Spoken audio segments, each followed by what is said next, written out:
पूर्वी दिल्ली के उस्मानपुर यमुना खादर के तालाब में नहाने गए 3 किशोरों की डूबने से मौत। 2 मृतकों की हुई पहचान, तीसरा युवक लापता। शव को भेजा गया पोस्टमार्टम के लिए। शहादा डिस्ट्रिक्ट के स्पेशल स्टाफ ने सट्टा चला रहे 2 आरोपियों को किया गिरफ्तार। सूचना के आधार पर की गई छापेमारी। स्पेशल स्टाफ ने एक लैपटॉप और 4 मोबाइल फोन किए बरामद।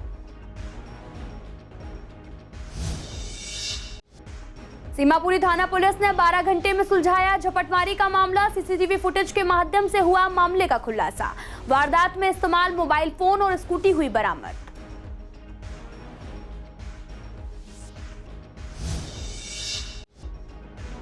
पूर्वी दिल्ली के कई अस्पतालों में आज मनाया गया वर्ल्ड लीवर डे। लीवर से संबंधित गंभीर बीमारियों के बारे में किया गया जागरूक। फिजिकल एक्टिविटी ना होने की वजह से बढ़ रही लीवर की समस्याएं। 20 अप्रैल के सूर्य ग्रहण का नहीं होगा कोई असर। भारत में कहीं भी दिखाई नहीं देगा सूर्य ग्रहण। जहां सूर्य ग्रहण दिखाई देता है वही होता है इसका असर।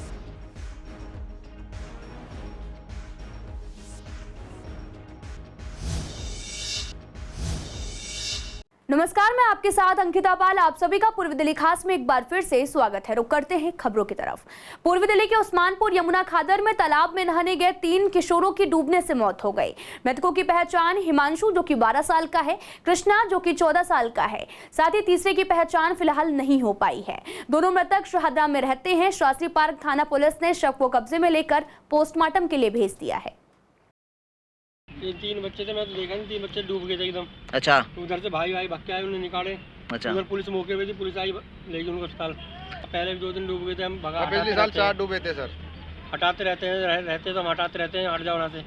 शहादा डिस्ट्रिक्ट की स्पेशल स्टाफ टीम ने T20 IPL cricket match RCB versus CSK पर सट्टा चलाते हुए 2 लोगों को रंगे हाथों गिरफ्तार किया है। इनके पास से एक लैपटॉप और 4 मोबाइल फोन भी जब्त कर पुलिस ने मामला दर्ज किया है। स्पेशल स्टाफ के इंस्पेक्टर विकास कुमार के नेतृत्व में एक टीम गठित की गई, जिसका नेतृत्व सब इंस्पेक्टर प्रशांत शर्मा कर रहे थे। और आपको बता दें कि उनको 17 अप्रैल को सूचना मिली थी कि कुछ लोग IPL मैच को लेकर सट्टा लगा रहे हैं और खिला भी रहे हैं। मौके पर जाकर टीम ने छापा मारा और दोनों को रंगे हाथों दबोच लिया। आरोपी ने पूछताछ में बताया कि वह इस क्रिकेट बुक का मालिक है और अपने दूसरे साथी के साथ इस क्रिकेट बुक को बैटिंग असिस्टेंट आई बुक नाम के एक सॉफ्टवेयर पर चलाता है। पूर्वी दिल्ली के सीमापुरी थाना पुलिस ने 12 घंटे के अंदर स्नैचिंग का मामला हल करने में सफलता हासिल की है। आपको बता दें कि 17 अप्रैल को सीमापुरी थाने को सूचना मिली थी कि डियर पार्क के पास 2 अज्ञात स्कूटी सवार मोबाइल छीनकर फरार हो गए थे। सीमापुरी थाने में मामला दर्ज कर लिया गया। कई CCTV फुटेज खंगाले गए, जिसमें एक स्कूटी का नंबर मिला। स्कूटी सोनू उर्फ सलमान के पास मिली। खुलासा किया गया कि इस स्कूटी का इस्तेमाल उसका छोटा भाई अब्दुल्ला कर रहा है और इसके बाद में अब्दुल्ला और उसके सहयोगी नदीम को गिरफ्तार कर लिया गया। SHO विनय यादव के नेतृत्व में एक टीम गठित की गई, जिसमें हेड कांस्टेबल सचिन कुमार और CT अक्षय कुमार सहित अन्य पुलिसकर्मी भी शामिल हैं। पुलिस ने मोबाइल फोन और स्कूटी बरामद कर ली है। तो वहीं पूर्वी दिल्ली के अस्पतालों में आज वर्ल्ड लीवर डे सेलिब्रेट किया गया। लीवर से संबंधित गंभीर बीमारियों से लाखों लोग जूझ रहे हैं। लीवर हमारे शरीर का दूसरा सबसे बड़ा अंग है। आपको बता दें कि लीवर कई महत्वपूर्ण कार्य भी करता है, जैसे खाना पचाना, शरीर के टॉक्सिक को बाहर निकाला और साथ ही पित्त बनाना। और आपको बता दें कि लीवर डे पर हमने डॉक्टर से बात की तो डॉक्टरों ने कहा कि आजकल अनहेल्दी लाइफस्टाइल, शराब का अधिक सेवन, फिजिकल एक्टिविटी ना होने से भी लीवर संबंधित समस्याएं काफी बढ़ रही हैं। साथ ही कहा कि लीवर में मुख्य रूप से हेपेटाइटिस A और E होता है, जो कि दूषित पानी के कारण होने वाले इन्फेक्शन से होता है और इसमें एक्यूट लीवर जो है वो फेलियर हो जाता है, लेकिन ये सेल्फ रिकवर भी हो सकता है। इसके लिए दवाओं की जरूरत नहीं होती है। इसके बचाव के लिए हेपेटाइटिस A का वैक्सीन लगवाना चाहिए, साफ और स्वच्छ पानी पीना चाहिए।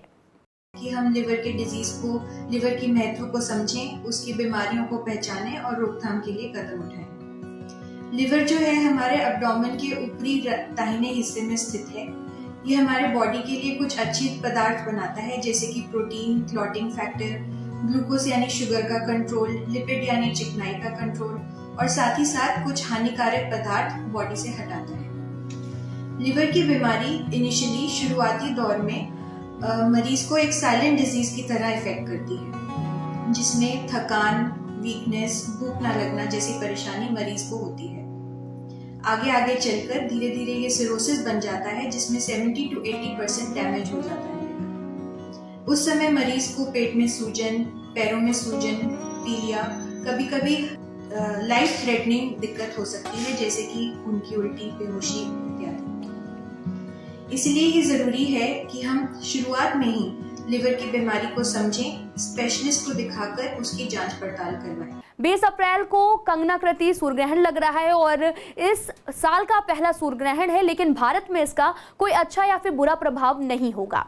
इसकी वजह यह है कि ये भारत में दिखाई ही नहीं देगा। आचार्य यशपाल महाराज का कहना है कि जिस स्थान पर सूर्यग्रहण दिखाई देता है वही इसका असर होता है।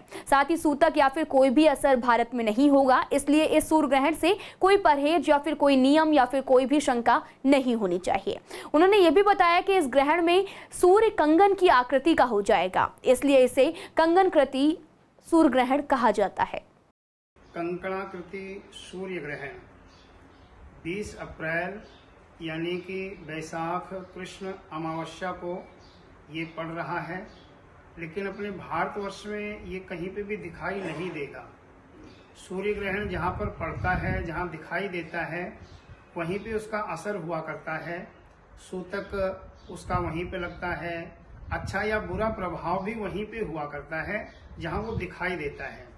तो आप लोगों को स्पष्ट कर दूं मैं, ये जो कंकणाकृति सूर्य ग्रहण है, कंकणाकृति का मतलब कंगन की आकृति का ग्रहण हुआ करता है ये, और ये भारत में कहीं पर भी दिखाई नहीं देगा।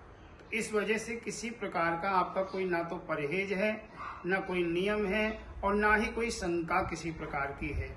जैसे आज का दिन है वैसे ही कल का दिन भी रहेगा, तो इसलिए किसी भी प्रकार की कोई शंका मन में न रखें। इस ग्रहण का कोई भी अच्छा या बुरा प्रभाव आपके लिए। अक्षय तृतीया पर शादी और साथ ही सोने की खरीदारी बहुत ही शुभ मानी जाती है, लेकिन इस बार गुरुतारा डूबा होने की वजह से पूरे अप्रैल महीने में शादी के साए काफी कम है। इसका असर सोने की खरीदारी पर भी दिख रहा। दूसरी तरफ सोने के भाव आसमान छू रहे हैं, जिसकी वजह से सोने की खरीदारी कम हो रही। अक्षय तृतीया नजदीक है, लेकिन सोने की ज्वेलरी की दुकानों में बहुत कम भीड़ नजर आ रही। इस बारे में हमारे संवाददाता ने ज्वेलरी व्यापारियों से बात की। व्यापारियों ने बताया कि जिस तरह से सोने के भाव बढ़ रहे हैं, इसकी वजह से भी लोग थोड़ा कम आ भी रहे हैं, लेकिन जिसके घर में शादी है वे ऑन टाइम आकर सोना खरीदते हैं। दूसरी तरफ ग्राहकों का यह भी कहना है कि सोने के भाव आसमान छू रहे। ऐसे में सोना खरीदते वक्त थोड़ा सा देखना पड़ता है। ऐसा है कि अक्षय तृतीया में तो उस दिन का ग्राहक ज़्यादा आता है, लेकिन हाल फिलहाल के हिसाब से भी ग्राहक उस हिसाब से नहीं है जितना होना चाहिए। इसका वजह सिर्फ रेट की वजह से है। जो गोल्ड इतना 62-63 चला गया है, इसमें लोग लेते हुए कतरा रहे हैं। पहले लोग इन्वेस्टमेंट करने के लिए गोल्ड ले लेते थे, अब इतना हाई रेट जाने पर लोग वेट कर रहे हैं कि थोड़ा गोल्ड नीचे आए तब जाके हम इसको लें। और जिनकी शादी के लिए पर्पज़ से उनको तो लेना है, लेकिन वो भी हाल फिलहाल में रोके हुए हैं कि हम 2-4 दिन 5 दिन वेट करें, उसके बाद क्या माहौल होता है तब जाके बाहर निकलेगा। फिलहाल बाज़ार में इतना बाहर नहीं है। जो सोने का 22 कैरेट का रेट चल रहा है वो अप्रॉक्स 55-56 हज़ार के करीब बाजार में घूम रहा है। हाल फिलहाल में जो तेज़ी की उम्मीद बनी हुई थी कि और आ सकती थी, वो 58-59 हज़ार रुपये की, फिलहाल वो रुकी हुई 22 कैरेट की। जिस तरह जो ऑल ओवर वर्ल्ड में जो सरकमास चल रहे हैं, जो कंपनी बैंक दिवालिया हो रहे हैं, उसकी वजह से भी जो फ़र्क पड़ा हुआ था, अभी फ़िलहाल उसके चक्कर में गोल्ड स्थिर हो चुका है। नहीं, अभी फ़िलहाल वो चीज़ नहीं नज़र आ रही। अभी दुकानदारों ने अपनी प्रिपेयर करने के लिए तो हाई रेट में भी गोल्ड बाय कर लिया है कि भैया सामान होना चाहिए, लेकिन उस हिसाब से तैयारी करने के बावजूद ग्राहक बाज़ार में नहीं है इतना। अक्षय तृतीया का जो काम है वो तो उठता ही उठता है। अब जिसकी शादी है वो 2 दिन पहले 4 दिन पहले आता है, क्योंकि कैश उसके हाथ में है और ही परचेज करता है। अब ये नहीं रहेगा कि भी ऑर्डर दे के जाएगा, करके जाएगा, नहीं, वो हैंड टू हैंड आता है। दूसरा बात ये, अक्षय तृतीया का जिस हिसाब से भाव चल रहा है, काम उठेगा। क्योंकि लगातार सर सोने के जो भाव है वो रोजाना बढ़ रहे हैं, 60 के पार पहुंच गया, 62 चल रहा है। ऐसा है, आदमी का इंटरेस्ट सोना परचेज में बहुत है और किसी चीज़ में नहीं, सोने में है। और वो हर आदमी ये चाहता है कि मैं सोना जितना परचेज करूँगा उतना ही बेनिफिट है। तो अक्षय तृतीया में कितनी उम्मीदें हैं सर? क्योंकि पिछले के मुकाबले ग्राहक ज़्यादा दिख रहे थे मार्केटों में, लेकिन इस बार कम है। ग्राहक का तो भैया क्या कह सकते हैं, इस चीज़ के बारे में तो अभी कुछ क्लियर नहीं सोचा जा सकता। बाकी मेरे हिसाब से तो ठीक रहना चाहिए। कोई दिक्कत नहीं, बढ़ता है तो क्या हो गया, ये कितना कम आ जाएगा, कोई कम नहीं आएगा। जैसे अक्षय तृतीया आ रही है तो इस बार बहुत बढ़िया रहेगा। अभी तो 3-4 दिन पड़े हैं, बहुत बढ़िया रहेगा। वैसे लगता है सोना थोड़ा बहुत कम आ जाए, लेकिन ना भी आए तो रीति रिवाज तो निभाने हैं ना हमने भाई। और साथ में ये सीसीएन वालों के पैर पड़ गए, अब तो यहाँ लाइन लगेगी, वैसे भी लाइन लगनी है। सीसीएन वालों का जहाँ पैर पड़ जाता है ना। पूर्वी दिल्ली के स्वामी दयानंद हॉस्पिटल में काफी दिनों से वाहनों की चोरी के मामले देखने को मिल रहे हैं। वहीं सीएमओ ग्लैडविन त्यागी ने बताया कि पिछले काफी समय से वाहनों की चोरी से वार्ड में देखने को मिल रही है। ऐसे में सुरक्षा व्यवस्था बढ़ाई गई है, लेकिन लोग जल्दबाजी में अपनी गाड़ियों को पार्किंग में ना लगाकर वहां पर खड़ी कर देते हैं, जिससे गाड़ियां चोरी हो जाती हैं। हालांकि सुरक्षा के मद्देनजर हॉस्पिटल में एक ही गेट खोला गया है और टोकन सिस्टम द्वारा प्रक्रिया भी रखी गई है, लेकिन लोग फिर भी लापरवाही बरत रहे। देखिए, चोरी रोकने के लिए हमने अपने स्तर पे जितने भी इंतज़ाम हो सकते हैं वो सब कर रखे हैं। जहाँ तक व्हीकल्स की बात है तो अस्पताल में एक समस्या अब से नहीं है, शुरू से है। कोई डेजिग्नेटेड पार्किंग नहीं है क्योंकि जगह नहीं है। ये अस्पताल बहुत छोटा था, उसके बाद में अस्पताल में सुविधाएं बढ़ती गई, लेकिन स्थान तो उतने का उतना ही है। अच्छा, दूसरी चीज़, जितने भी हॉस्पिटल्स हैं या बाकी मॉल्स वगैरह भी हैं शायद, उनमें पार्किंग फ्री है, तो उस वजह से यहाँ कोई एजेंसी भी नहीं है। अस्पताल की जो सुरक्षा व्यवस्था है वो भी अगर पार्किंग के लिए लगाने के लिए जो इस प्रकार के गार्ड्स की फौज चाहिए 20-30, हमने कई बार डिमांड्स की है, लेकिन वो भी प्रोवाइड नहीं हुई है। तो ऐसी स्थिति में जो पब्लिक आती है, मैक्सिमम लोग 2 व्हीलर्स से या अपनी गाड़ियों से आते हैं, वो जहाँ तहाँ गाड़ियाँ खड़ी करते हैं, खुली छोड़ते हैं। हमने पूरे अस्पताल में हर जगह ये बोर्ड लगवाए हुए हैं, अपने व्हीकल की उनकी खुद को रक्षा करनी होगी, कैमरे ज़रूर लगे हुए हैं। और दूसरी चीज़ है कि अस्पताल प्रशासन उसकी जिम्मेदारी नहीं ले सकता, क्योंकि कोई जिम्मेदारी लेने के लिए कोई व्यक्ति हो जो उनके व्हीकल्स की चाबी अपने पास रखे या उन व्हीकल्स का रिकॉर्ड रखे, जबकि ऐसा कुछ नहीं होता है। और ये समस्या यहाँ की नहीं है, हर जगह की है। बल्कि हमने इसी वजह से अस्पताल का एक ही गेट चालू रखा हुआ है ताकि थ्रू एंड थ्रू पैसेज ना बने और केवल इबास के बराबर। जिस प्रकार इबास ने एक गेट चालू रखा हुआ है, हमने भी एक गेट चालू रखा हुआ है। गार्डों को भी समय समय पे हम ट्रेन करते रहते हैं, बोलते रहते हैं, लेकिन उसके बावजूद भी चोरियाँ होती हैं। ऐसा है कि हमने, चूँकि स्टाफ का जब ये मुद्दा आया तो स्टाफ के लिए हमने एक अलग से डेजिग्नेटेड पार्किंग की। फिर हमने उनसे रिक्वेस्ट की कि वो अपनी गाड़ियाँ कम से कम वहाँ खड़ी करें, क्योंकि जो लोग ड्यूटी आते हैं उनकी मजबूरी है, उनको सुरक्षा देना अस्पताल प्रशासन की जिम्मेदारी है। तो उसके लिए अलग से टोकन सिस्टम लगाया, वो किया, तो तब से स्टाफ की चोरी चकारी रुकी। लेकिन जो स्टाफ लापरवाही बरतते हैं या उस पार्किंग के इधर कहीं खड़ी करते हैं तो उनके साथ ऐसी घटना है। NSUI ने भी देश भर में पीएम नरेंद्र मोदी के नाम पर पोस्ट कार्ड भेजने की मुहिम चलाई है। इसकी शुरुआत जो है वो नॉर्थ कैंपस स्थित पोस्ट ऑफिस से की गई। ये मुहिम पूर्वी दिल्ली के शकरपुर में भी की गई। वहीं कांग्रेस कार्यकर्ताओं ने पीएम नरेंद्र मोदी से पूछा कि अडानी समूह ने बीजेपी को कितना चंदा दिया है, उनके विदेश दौरे के बाद में अडानी समूह को कितने कॉन्ट्रैक्ट मिले हैं। आखिरी सवाल ये भी पूछा कि कौन सा फॉर्मूला है जिससे 8 सालों से अडानी विश्व के 609वें नंबर पर अमीर व्यक्ति सीधे दूसरे सबसे अमीर व्यक्ति बन गए हैं। आज का जो ये कार्यक्रम है, ये यूथ कांग्रेस ने ऑर्गेनाइज करा है। इस कार्यक्रम में हमने मोदी जी से सवाल करे हैं कि क्या जिस तरीके से राहुल गांधी जी की सदस्यता उन्होंने रद्द करी, क्या वो चीज़ ठीक है, या जो उनको और अडानी को लेकर जो उनको अडानी के साथ उनका जो रिश्ता है, उस चीज़ पर उन्होंने कभी भी आज तक कोई जवाब नहीं दिया। सदन में जब भी मोदी जी से कोई सवाल करता है, मोदी जी मौन हो जाते हैं या चुप रहते हैं। देखिए, सब देश आज मोदी जी की नीतियों की वजह से त्राही कर रहा है। और अब सबसे बड़ा मुद्दा जिसने अंतर्राष्ट्रीय रूप ले लिया है, आप 20,000 करोड़ छोटी मोटी रकम नहीं होती है। पूछ रही हैं वो किसके हैं, राहुल गांधी जी पूछ रहे हैं वो किसके हैं, वो जनता के पैसे हैं। इसका जवाब मोदी जी को देना होगा, क्योंकि जनता ने ही उनको चुन के संसद में भेजा है। प्रधानमंत्री का सर्वोच्च लोकतांत्रिक पद जो होता है, वो पद जनता ने दिया है और आज उनका कर्तव्य बनता है तो वो 20,000 करोड़ जो किसके हैं, राहुल जी का जो सवाल है विपक्ष के नेता के रूप में, वो जवाब दें। पूर्वी दिल्ली के झील में आए दिन लोगों को कूड़े की वजह से काफी परेशानियों का सामना करना पड़ता है। डस्टबिन में भरे हुए कूड़े को नहीं फेंकने के कारण भीषण बदबू से लोग काफी परेशान हैं। दरअसल शाहदरा साउथ जोन की डीसी ने झील का दौरा किया, वहां पर कूड़ेदान पर कॉम्पैक्टर मशीन लगाने की निगम पार्षद से बातचीत की और साथ ही डीसी ने लोगों से मिलकर उनकी समस्याओं को भी सुना। मैडम वंदना राव जी ने मेरे वार्ड का दौरा किया। क्षेत्र के लोगों की बहुत दिनों से पुरानी बहुत ज़रूरत थी कि झील के ढलावगर पर कूड़ा सारा सड़क पर फैल जाता था, जिससे आने जाने वालों को बहुत परेशानी होती थी। और पूरे मेरे वार्ड में एक भी किसी भी ढलावगर पर कोई भी कॉम्पैक्टर मशीन नहीं थी, जिससे जो कूड़ा डालने वाले हमारे सफाई कर्मचारी हैं, जो कूड़ा इकट्ठा करने के बाद में ढलावगर तक ले आते हैं, तो उन्हें बड़ी समस्याओं को उनको आगे आती थी। तो इन समस्याओं को दूर करने के लिए क्षेत्र की जनता की समस्याओं को दूर करने के लिए जो मेन समस्या थी, और चुनाव जीतने के बाद मेरी पहली प्राथमिकता भी थी कि इस ढलावघर पर कॉम्पैक्ट मशीन जल्दी से जल्दी लगाई जाए। क्षेत्र के लोगों की समस्याओं को दूर करने के लिए डीसी मैडम से मैंने अनुरोध किया। मैडम आज ढलावघर पर आई, ढलावघर का निरीक्षण किया और मुझे पूरा आश्वस्त किया कि बहुत जल्दी ही वहाँ कॉम्पैक्ट मशीन लगाई जाएगी, जिससे यहाँ जो मेरे वार्ड के क्षेत्रवासी हैं उनको सहूलियत मिले और ये जो कूड़ा जो सड़क पर पूरा फैला रहता है, जिससे आने जाने वालों को बहुत प्रॉब्लम रहती है, उससे भी लोगों को निजात मिले। बिजली सब्सिडी के विशेष ऑडिट के लिए एक फाइल 27 मार्च को एलजी वीके सक्सेना को भेजी गई थी। आपको बता दें कि मंगलवार को वहां से मंजूरी मिलने के बाद में केजरीवाल सरकार ने ऑडिट के लिए भी अधिसूचना जारी कर दी है। दिल्ली सरकार का मानना है कि ये विशेष ऑडिट से खुलासा हो जाएगा कि क्या कोई अनियमितता हो रही है। इससे दिल्ली में बिजली सब्सिडी के वितरण को बेहतर करने में भी मदद मिलेगी। इस मामले पर हमने पूर्वी दिल्ली के नेताओं से बात की। साथ ही बीजेपी नेता ने कहा कि ऑडिट बहुत जरूरी है, सब्सिडी के नाम पर कहीं कुछ गलत तो नहीं हो रहा, इसलिए यह भी बहुत जरूरी है कि ऑडिट किया जाए। वहीं कांग्रेस नेता अनुज आत्रे का भी कहना है कि ये मांग सीएम केजरीवाल कब से करते आ रहे हैं, ये काफी अच्छा फैसला है।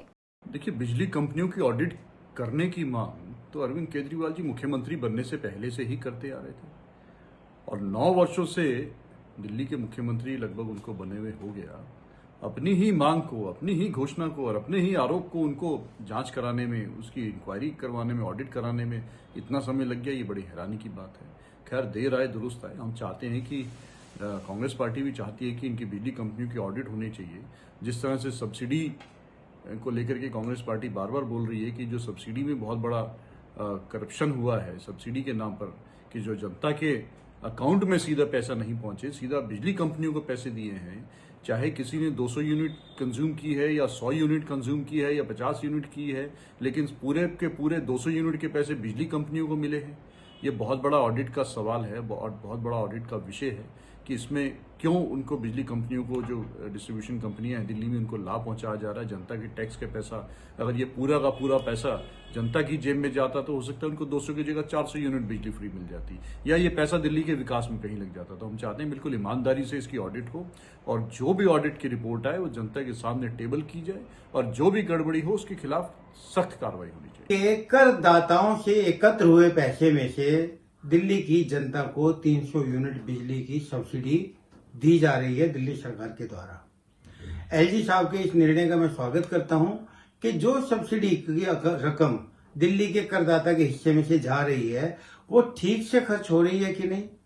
बिजली कंपनियों को जितना पैसा दिया जा रहा है उतनी बिजली का लाभ जनता को मिल पा रहा है कि नहीं, और जो ये बिजली की सब्सिडी जा रही है ये केवल सुपात्र लोगों तक जा रही है और पारदर्शी तरीके से ये राशि जा रही है। ये सब जानने के लिए इस खर्च का ऑडिट यदि कराया जाता है तो मैं इसका स्वागत करता हूं। मैं एलजी साहब के इस कदम को उचित ठहराता हूं और ये काम बहुत पहले से हो जाना चाहिए था, लेकिन देर आए दुरुस्त आए।